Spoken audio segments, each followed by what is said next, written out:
বন্ধুরা, তো আজকে আমার বার্থডে, তোমরা তো জানোই। তো দেখো আজকে আমার মা আমাকে কত কিছু খাবার সাজিয়ে গুছিয়ে দিয়েছে, দেখতেই পাচ্ছ তোমরা, ঠিক আছে। কিন্তু মজার ব্যাপার হচ্ছে কি বলতো, আমার মা তার নিজের সৎ মেয়েকে কি খেতে দিয়েছে তোমরা একটু দেখো। হ্যাঁ, এটা হচ্ছে মায়ের সৎ মেয়ের খাবার, ঠিক আছে। কি করবে, করা যাবে বলুন। এই হচ্ছে আমার তার এই হচ্ছে আমার সৎ দিদি, ঠিক আছে। আর এই যে আমার মা।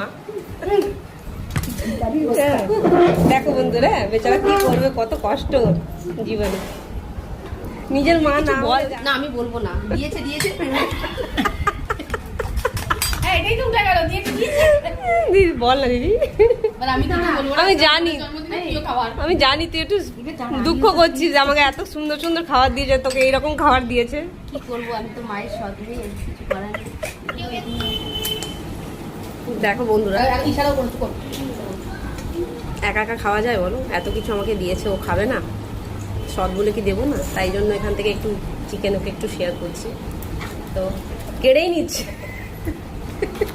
দিতেও হচ্ছে না, দেবো বলেছি। আহারে, আর পাবি না, এটা দিয়ে বেচারি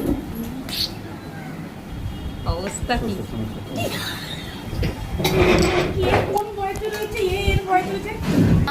আর আমি কিন্তু অনেকটা করেছি, আর না।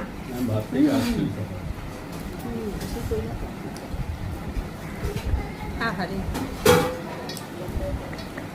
আর কিছু দেবো বাবা? না বাবা, ধন্যবাদ, আমার বোনটা খুব ভালো। নে না, এটাও খা না, এটা খা। উফ, আর খাবো না এত। না না, নে নে, মায়ের আবার দেখ, আমার আজকে জন্মদিন, আমি কিছু পূর্ণ তো করি। সৎ বলে কি তোকে দেবো না বল? এরকম জল ঢালা ভাড়া চেটে চেটে খাচ্ছ ওটাতেই।